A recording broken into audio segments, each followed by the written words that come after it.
I carried 2 bottles of red wine, smiling as I walked briskly down the hallway. Relieved, finally, I found a room. Just as I was about to push the door open, I heard a voice.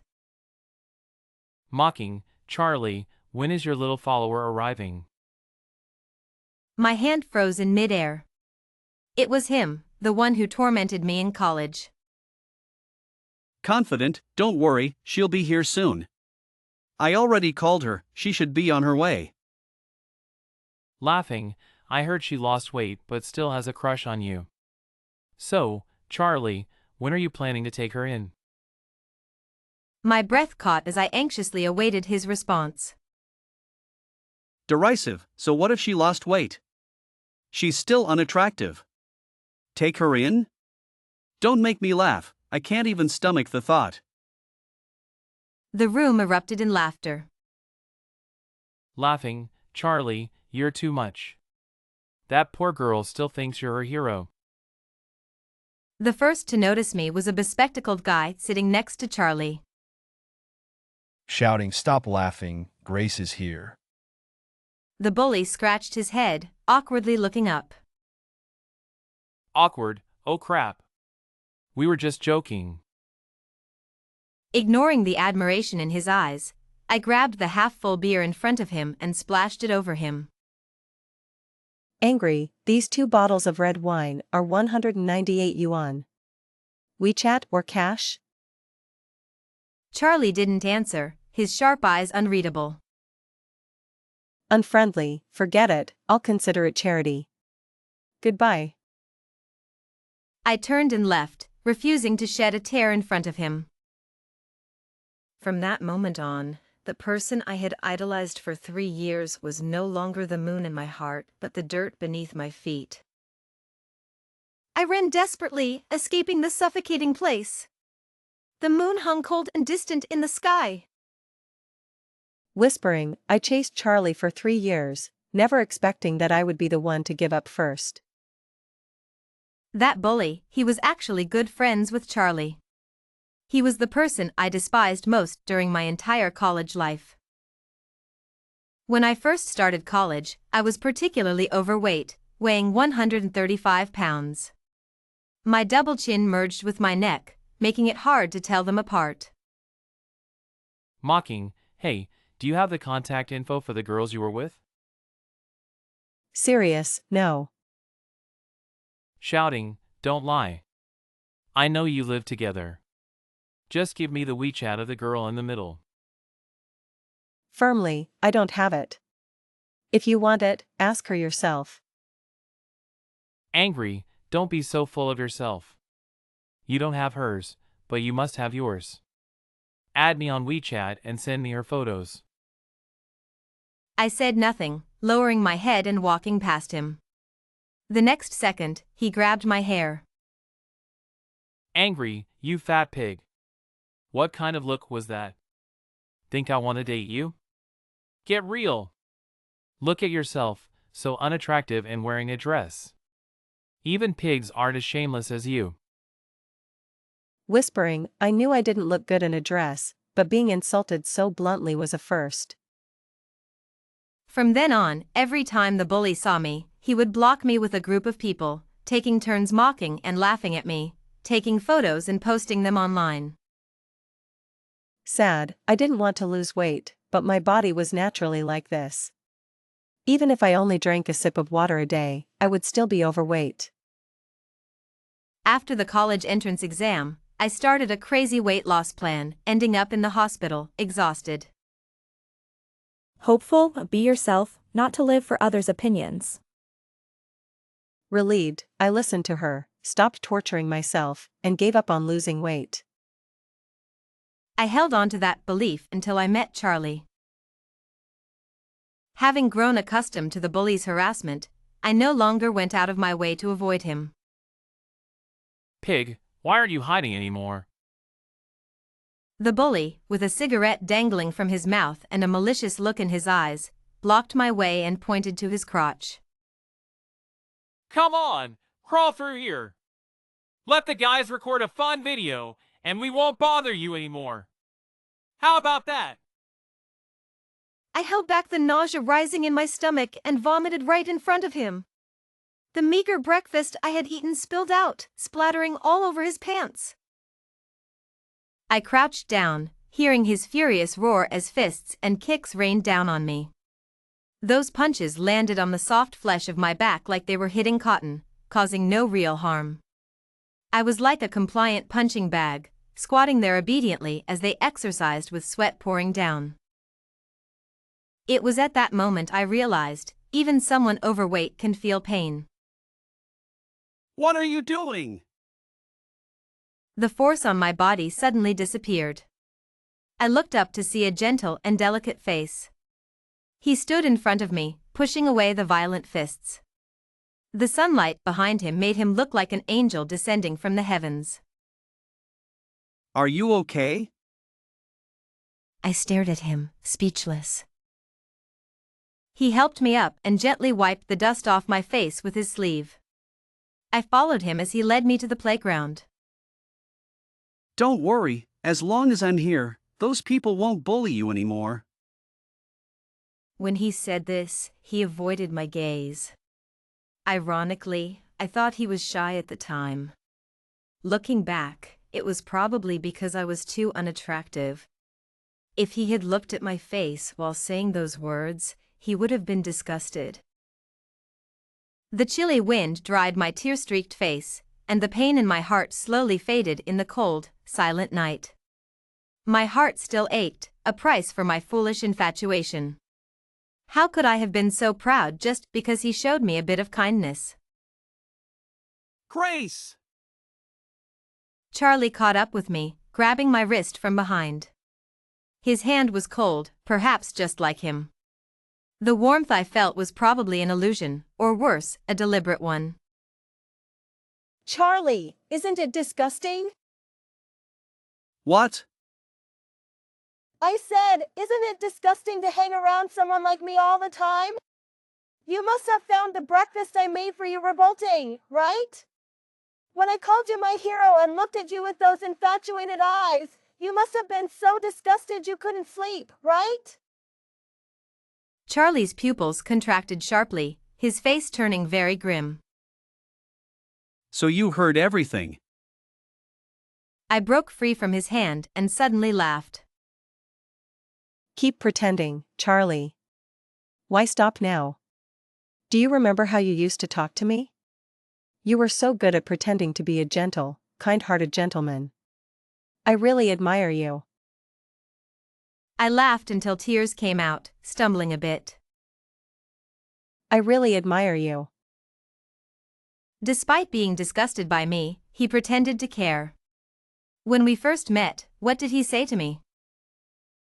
Being a bit chubby is cute, Grace. You're not ugly at all. Don't feel inferior. How laughable. He and that bully knew each other from the start. That so-called unforgettable love at first sight was just a trap I stepped into. They played their parts seamlessly, and I wasn't just a spectator, I was the pitiful victim. I gave him one last look, my eyes unusually calm, my voice hoarse to the point where even I could barely recognize it. Charlie, don't let me see you again. Grace, so what? You know everything now, but you still like me, don't you? You say I'm pretending, but what about you? Pretending to hate me so much, but you still like me, don't you? I clenched my fists, forcing myself to stay calm. I had endured all kinds of humiliation, I couldn't let myself fall now. Don't worry, I won't like you anymore. If I do, may I be struck by lightning. Grace! Charlie interrupted my curse, his anger almost palpable in the air. He was practically gnashing his teeth. Don't you want to know why? Because your damned pride is so annoying. You're short, overweight, and unattractive, just a disgraceful thing. What right do you have to be so proud? In his unexpected fury, my heart grew even calmer. He said I was proud. I wondered where he saw that. Would a truly proud person follow him around, at his beck and call? Would a truly proud person go crazy trying to lose weight because of his words, turning themselves into a ghost of a person? Suddenly, I understood everything. He despised me and wanted to turn me into dirt under his feet, to see me crave him and be unable to let go.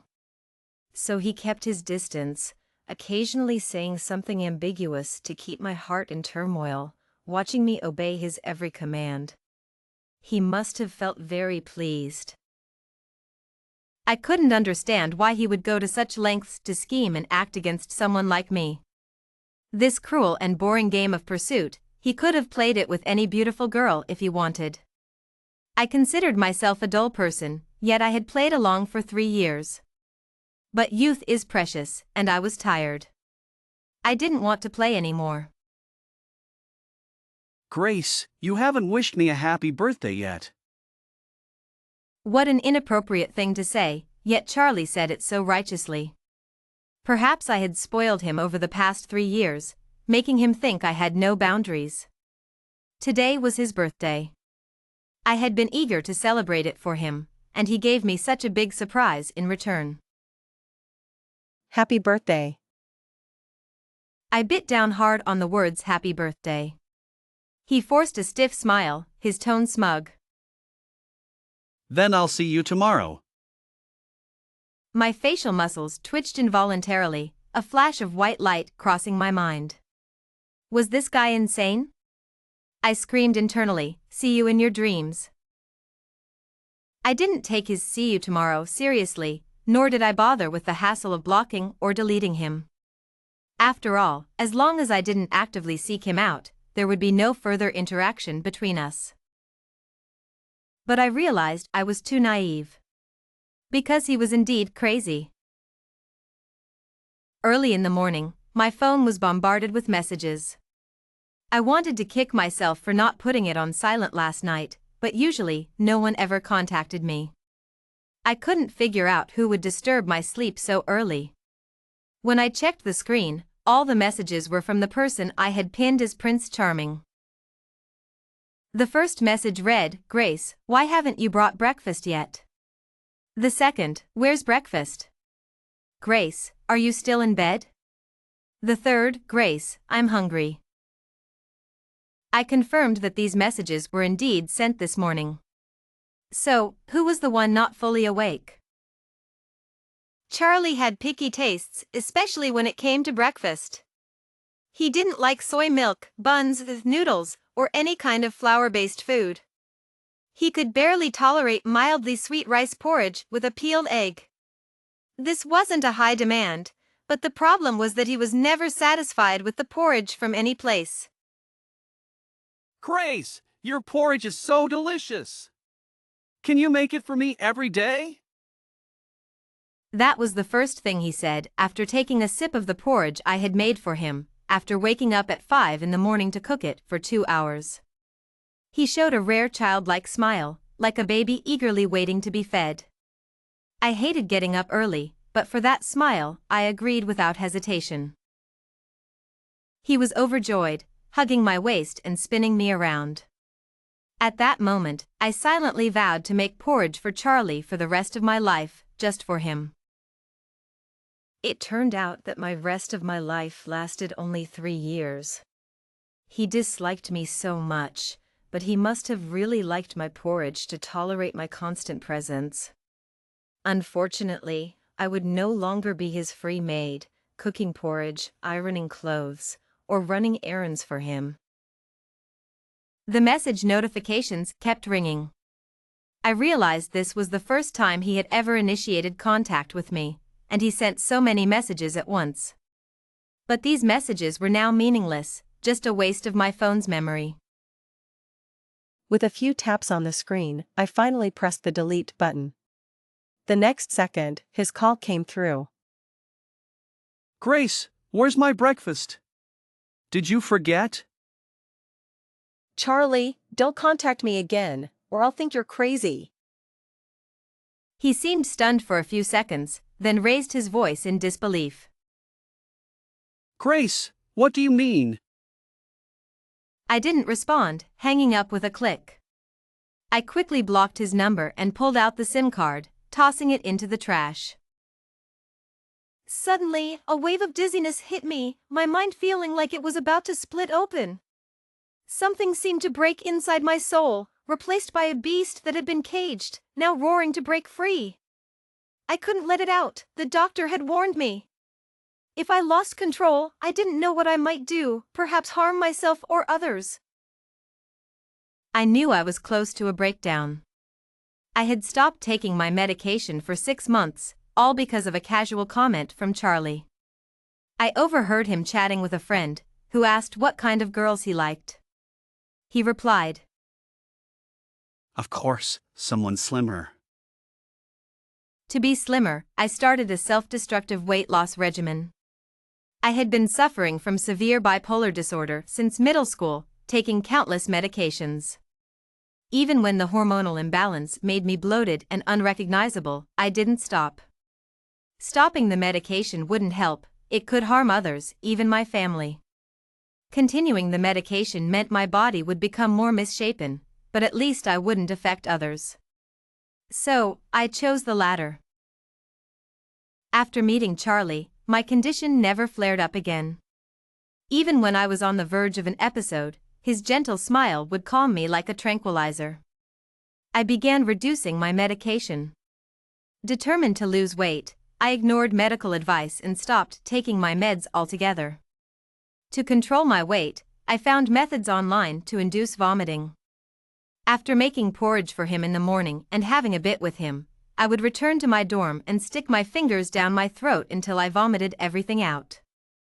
I gave up my favorite snacks, started eating diet meals, and vomited after eating. No one knew how I endured it, just as no one knew that Charlie had once been my light. He had pulled me out of a desolate swamp, giving me a new lease on life. He didn't even know. I still remember the first time I appeared in front of him after successfully losing weight, wearing my favorite blue dress, standing at his door with anticipation. He opened the door and stared at me for a long time, his initial surprise gradually turning cold. His gaze became complex, but I never saw a hint of joy. I lowered my head, losing all interest, forgetting the words I had prepared. Grace, you look really unattractive now. Why did you lose weight for no reason?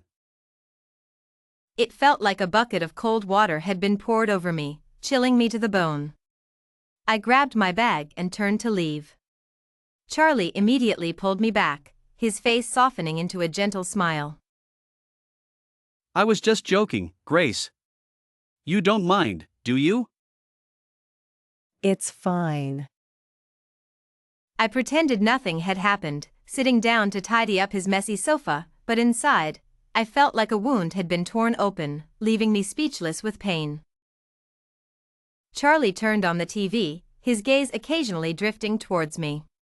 He fiddled with the remote, his hand resting on the sofa's edge, hesitating several times before speaking. What's wrong? Grace, why did you suddenly decide to lose weight? Did you fall for someone? The tension in my mind snapped, and I looked up, meeting his scrutinizing eyes. Of course not. That's good. Otherwise, I would have thought you liked me. How could that be? You're a Prince Charming, someone to admire. I'm just your little follower. I couldn't have such thoughts. Really? He leaned back lazily on the sofa, hands behind his head, a knowing smile on his face. Looking back, it was clear he had always known I liked him. That's why he was so confident, so sure that even if I said I didn't want to see him again, he could still message me as if nothing had happened. He thought he had me under his control, certain I couldn't escape his grasp. I guessed he was waiting for me to crawl back to him, to submit to his whims. He didn't realize that after I found out he was in cahoots with that troublemaker, all I felt for him was disgust. My roommate brought me a surprise after returning from the cafeteria. Grace, your Prince Charming is waiting downstairs. He said he won't leave until you come down. You got it wrong, he's not my Prince Charming. But you used to. The old Prince Charming is dead, completely dead. Charlie said he wouldn't leave unless I went down to see him. Fine, let him wait. After all, it's the middle of winter, and it's not me who would freeze. Besides, he's always been pampered and hates the cold. Every time I bought him milk tea, he wouldn't drink it if it was even slightly cold. So, I was sure Charlie would stand there for no more than 10 minutes. As for why he came to see me, it was probably because I deleted him, and his pride couldn't take it. The young master's ego was hurt, and he had to confront me in person. I didn't go downstairs all day and slept exceptionally well that night, without any dreams. The next morning, when I went downstairs to throw out the trash, I found a snowman. He was wearing a thin coat and a scarf, curled up under a tree, motionless, looking like a frozen cat from a distance. The scarf looked familiar, it was the one I knitted for Charlie 2 years ago. He had seen the red scarf I was wearing and asked where I bought it. When I said I made it myself, his eyes lit up, and he asked if I could make one for him too.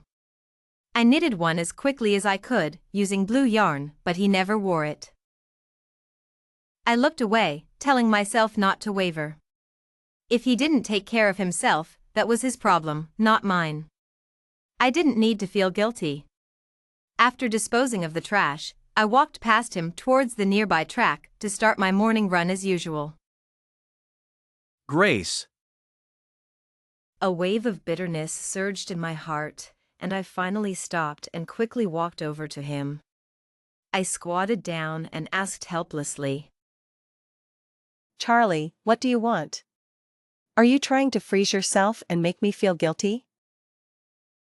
His eyelashes were covered in snowflakes, blinking slowly. His pale lips parted slightly. Grace, you deleted me on WeChat, blocked my calls, and you didn't make me breakfast.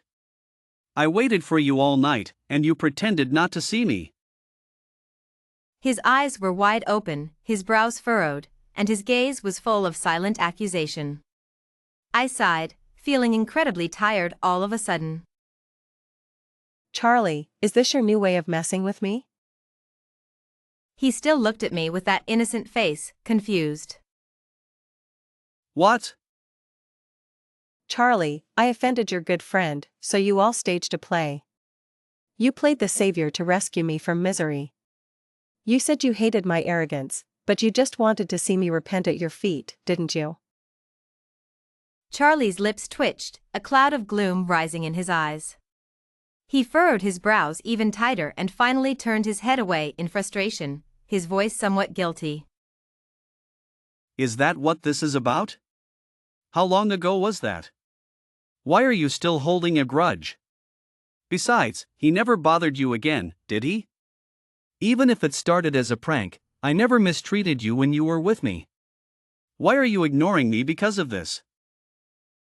Just a prank? Incredulous, Charlie, that night in the private room, you said that even if I lost weight, I would still be unattractive.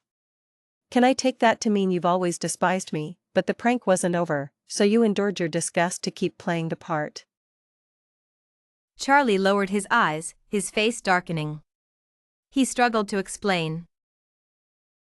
I didn't. At first, I thought you were a bit overweight, but later you were so obedient that I found you more and more pleasing. I didn't think you were unattractive. He carefully placed his cold hand on the back of mine. Grace, I can't stand up. Can you help me? I remained expressionless, showing no intention of helping. He was at a loss, his eyes turning red at the corners. Grace, I'm really cold. I really don't think you're unattractive. It doesn't matter anymore. It's true. Grace, you like me, don't you? I allow you to like me. I won't say anything about it anymore, so please stop being angry. So, he thought I was just throwing a tantrum, having a cold war with him. I looked at him, feeling that his face had never been so unfamiliar. Charlie, I'm not angry. Then what is it? What do you want? I already allow you to like me. Isn't that enough? Do you still dream of being my girlfriend? He successfully left me speechless. What kind of mind would have such a thought process? I told myself it wasn't his fault. It must have been my 3 years of infatuation that gave him this misplaced confidence. I laughed in anger, brushing the snow off my shoulder. How could I dare to have such a delusion? Charlie, rest assured, I promise you, I won't have any improper thoughts about you. Besides, I already have a boyfriend, so you can put your mind at ease. Charlie looked up abruptly, his face full of shock as he met my smiling eyes. His body suddenly went limp, leaning against the tree trunk, muttering, Impossible. You're lying. You're lying. I turned and walked away decisively. After a few steps, Charlie suddenly threw a snowball at my back, shouting angrily, Grace, if you have the guts, stick to your word. Don't let me find out you still like me. I didn't look back, my steps even more determined.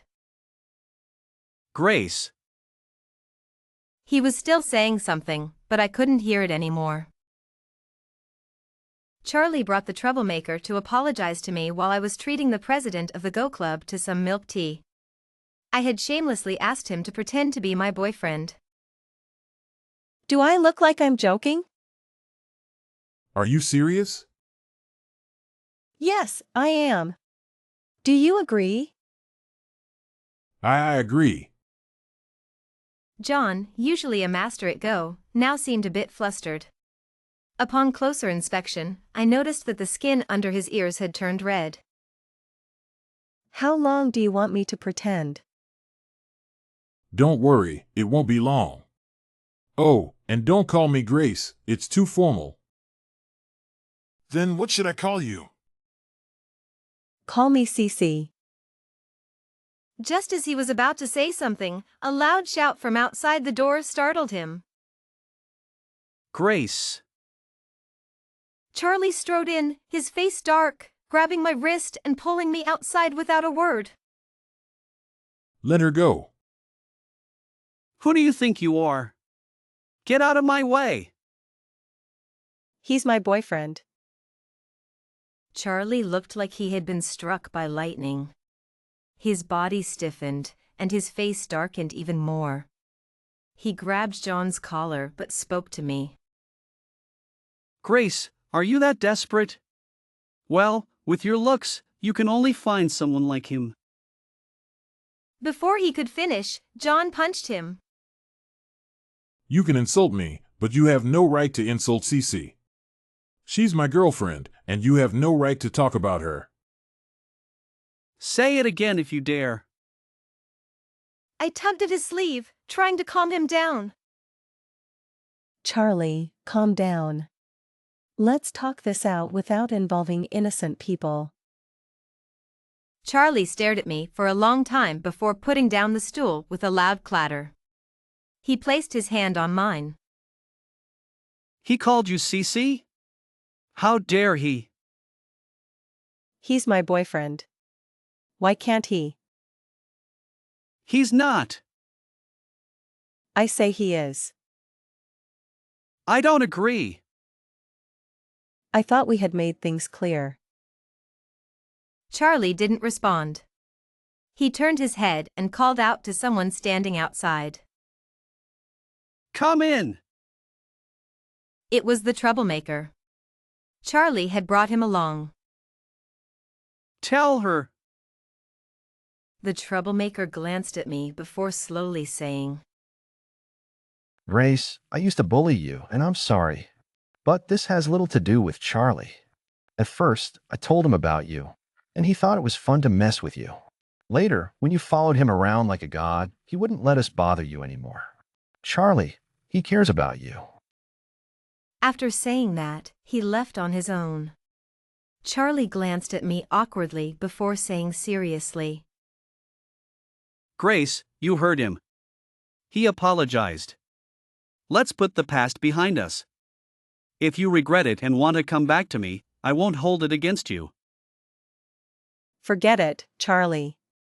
Let's consider it even now, okay? I hooked my arm around John's and glanced at the stunned Charlie, whispering. As you wish, I no longer like you. You don't have to worry about me clinging to you.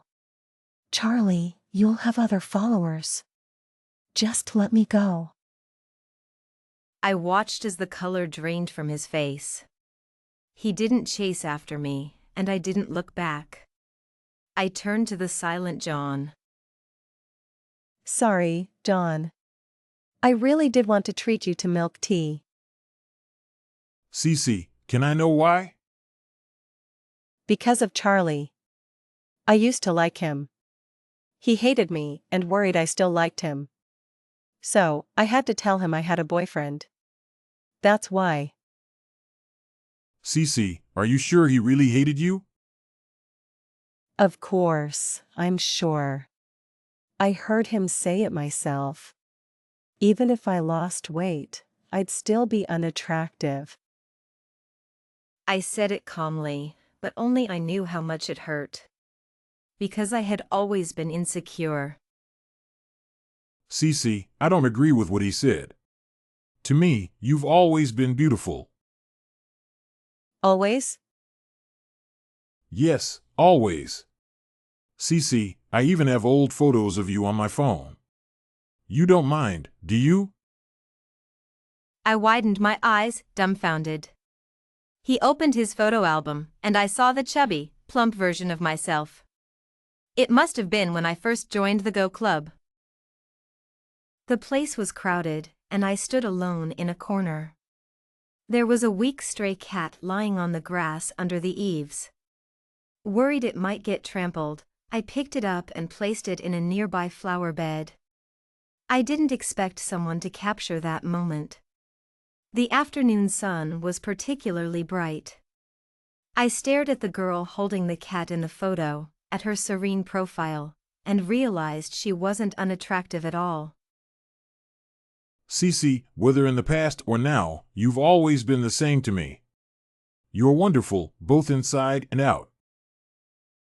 A tear suddenly fell from my eye, and the dry soil in my heart began to moisten. Thank you, John.